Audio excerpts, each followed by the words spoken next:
Welcome to Pirates Fans TV. We just beat Devon City 2-1. I'm with Jobe K to analyze the game. Umnandi Otham. Angiqondi wena. Easy. Awusiphekeleyo. Igame indaba yo number 10 ivelile namhlanje ukuthi njengoba ngakutshela before nefile ukuthi individual brilliance can decide your games. Yabo. Namhlanje unumber 10 uvelile ukuthi asina number 10 proper. Yabo. We can't rely on Tito too much. That's the thing. Yabo. And also coming to the game also, ne? Devon City approach game nge-low block, try to hit us nge-counter. Yabo.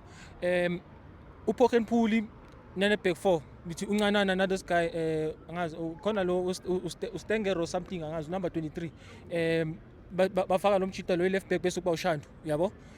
Uncana uPokhenphuli drops and becomes a back five. Usirinyo Sifumba nalo mchita lo number 20 luhamba bebaphuma ngalaba bayi2 yabo. Unodada beka support as a number 10 yabo. And also like how they scored the goal yabo, I think bekwi moment whereby one long ball Undaba no Shandu basele boy2 and then lomchita lo Usifumba wa double up yabo exciting Ndaba and then bakhatha back this guy number 20 wa tepa ini, which is a very good goal yabo. Also after the creative moment bavele ba disappear knowing ukuthi they wanted to track the game to ama penalties. They wanted to track the game ama penalty and also ama sub laba bawayenza. I think for me na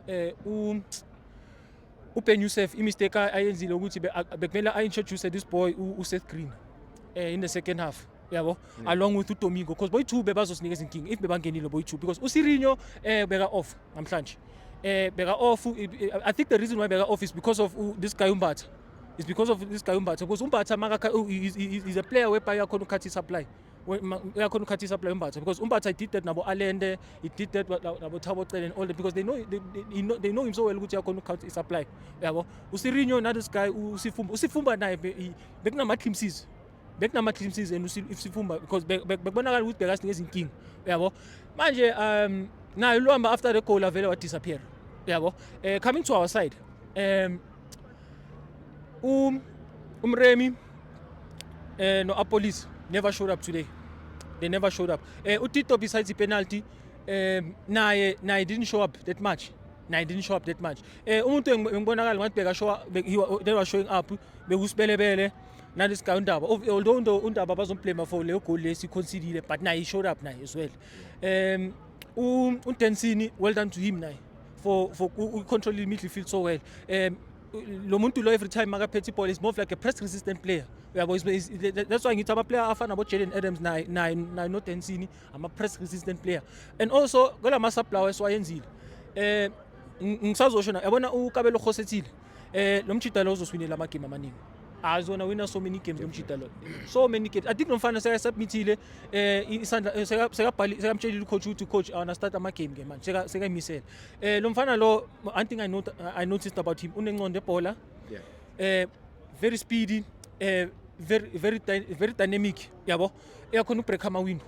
Yabo bheka lama pass lawo bekakhiphile namhlanje for umbuthu uma Radio Pane nabo lokhu nje the way I interchange ama pass nakhona with uMasilela utshengisa ukuthi lo mfana lo phethe into yabo is matured that boy. And also nalo mchita lo oqeda ungena Mkobodi looked a bit shaky but he played a little bit better.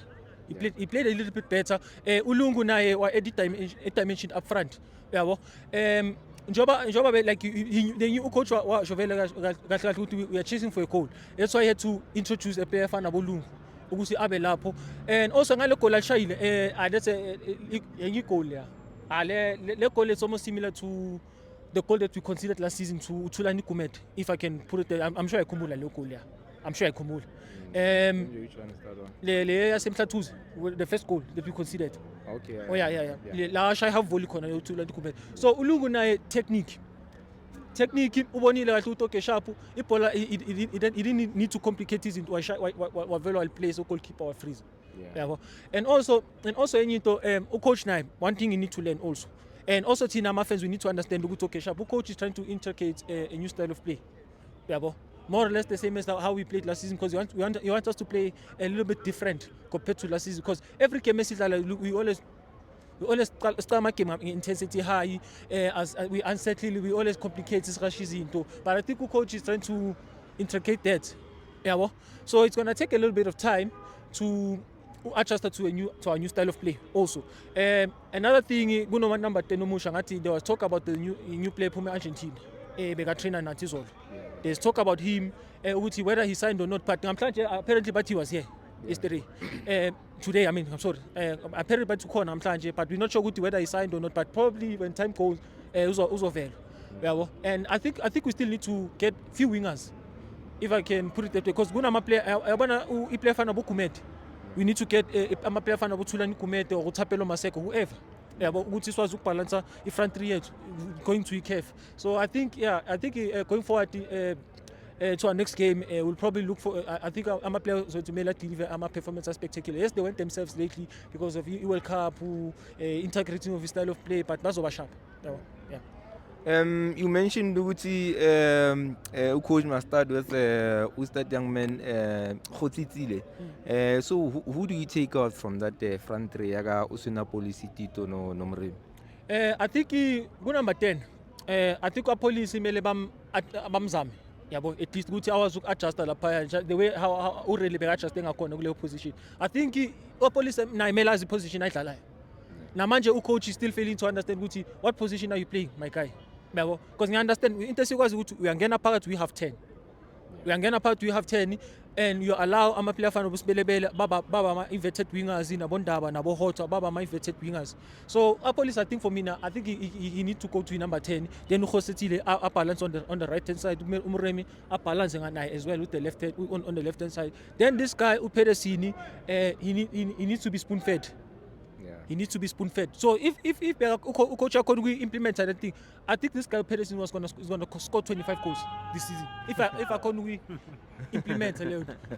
There you have it, Mapagani. That's Chovike. He's basically saying Tito must go out for Khotsitsile. Wopa.